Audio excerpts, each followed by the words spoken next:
अस्सलाम वालेकुम व्यूअर्स, कैसे हैं आप सब लोग। उम्मीद है सब खैरियत से होंगे।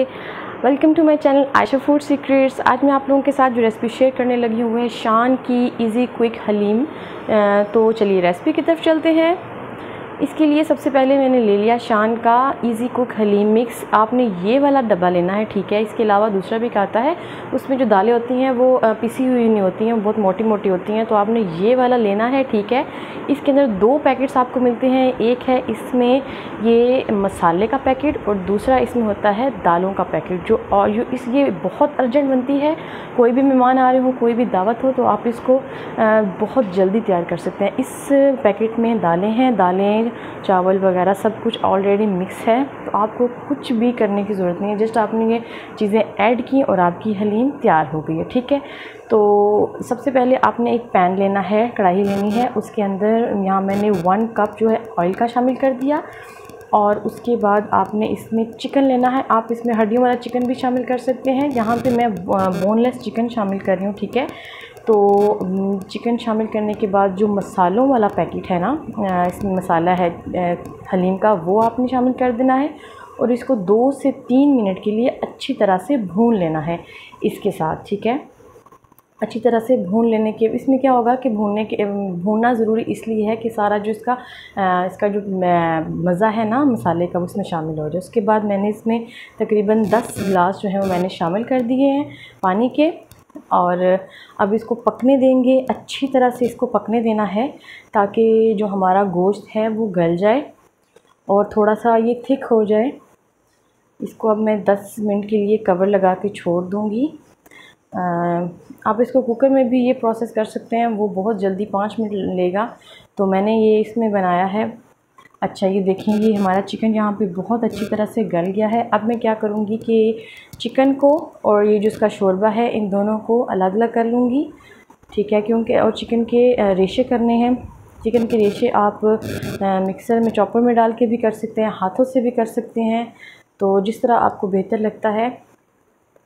ये देखें, ये हमारा चिकन जो है बिल्कुल रेडी है। बहुत अच्छा इसको गलना, इसका जितना अच्छा गला होगा उतने मज़े की हलीम होगी, वरना फिर वो मुंह में आते हैं ज़र्रे रेशे चिकन के और वो बिल्कुल भी अच्छे नहीं लगते हैं। ये हलीम तो आप ज़रूर ट्राई करें, अपनी दावतों वगैरह में इस हलीम को शामिल करें। मैंने यहाँ बड़ा अच्छा एक हमारे मेन्यू में एक डिश ऐड हो जाती है।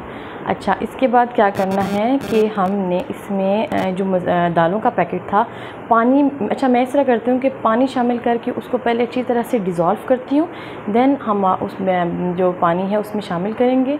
क्योंकि अगर आप ऐसे ही ये दालों का जो पैकेट है उसमें शामिल कर देंगे तो गुठलियाँ बन जाएंगी और वो बिल्कुल भी डिज़ोल्व नहीं होती। आप जितनी मर्ज़ी कोशिश कर लें, तो हमेशा इसको अच्छी तरह से पहले डिज़ोल्व करें ताकि इसमें जो छोटे छोटे लम्स रह जाते हैं वो हल हो जाएँ।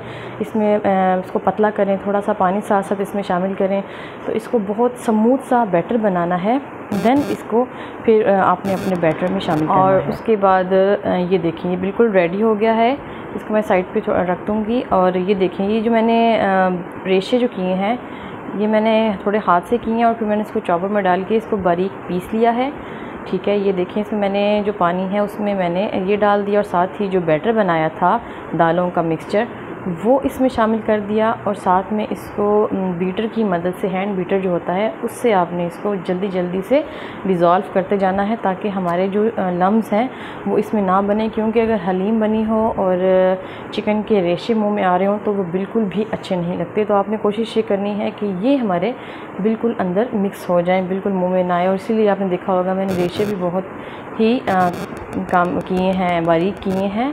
और ये दालें भी इसमें, ये आप देखें, इसमें पानी शामिल कर दिया। इसको पकने देंगे।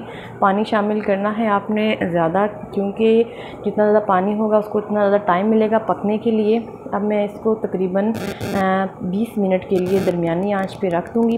ये पकती रहेगी, थिक हो जाएगी। और साथ ही इसमें मैंने तड़का तैयार करना है। तड़के के लिए मैंने क्या करना है, बस तड़का समझ लें प्याज़ों का, जैसे ब्राउन प्याज होते हैं ना, वो लगाना है ऊपर। जब हलीम के साथ हम लवाजमात रखते हैं, मैं उसकी बात कर रही हूँ। तो ये प्याज़ों को डार्क ब्राउन करना है, ठीक है। उसके बाद इसको निकाल लिया और ये देखिए, हम हलीम हमारी यहाँ पे बिल्कुल रेडी हो गई है। अब इसमें जो प्याज ऑयल में प्याज हमने डार्क ब्राउन किए थे वो डाल दिए, ये तड़का लग गया। और कुछ प्याज जो थे वो मैंने अलग से निकाल लिए थे और वो मैं उसकी गार्निशिंग जो उसके ऊपर चीज़ें ऐड करते हैं हम हलीम के ऊपर, तो वो मैं सेपरेट मैंने कर ली हैं। ये देखें, ये मैंने प्लेट बिल्कुल रेडी कर ली है। इसमें मैंने अदरक लंबाई में काट लिया है, प्याज थोड़ी सी मैंने सब्ज़ मिर्चें ली हैं, पतली काट ली हैं, और मैंने 2 लेमन लिए हैं। तो हलीम के लिए ये चीज़ें बहुत ज़रूरी होती हैं, इसके बगैर हलीम का बिल्कुल भी मज़ा नहीं आता। तो जब भी आप हलीम सर्व करें तो साथ में ये चीज़ें रख दिया करें। मेहमान वगैरह खुद ही अपनी मर्ज़ी से शामिल कर लें, किसी को अच्छा लगता है किसी को नहीं भी अच्छा लगता। यहाँ मैं चाट मसाला डालना भूल गई थी, रखना भूल गई थी सॉरी प्लेट के अंदर, तो वो मैं अलग से फिर मैंने शामिल किया था। ऊपर फिर मैं इसके लेमन स्क्वीज़ कर दूँगी। अब लेमन के छोटे छोटे पीसेस काट के उसमें भी रख सकते हैं, उसके अंदर भी रख सकते हैं। मैं तो इसको स्पून से खाती हूँ, स्पून से खाने का एक अपना ही मज़ा है। हमारी ये जो कड़ी में बड़ा मज़ा आता है, है इसके साथ आप राइस भी शामिल कर सकते हैं, राइस के साथ भी बहुत कुछ लोग खाते हैं। तो आई होप सो वीडियो पसंद आई होगी, पसंद आई है तो प्लीज़ चैनल को लाइक सब्सक्राइब शेयर करना मत भूलिएगा। दुआ में याद रखिएगा। अल्लाह हाफिज़।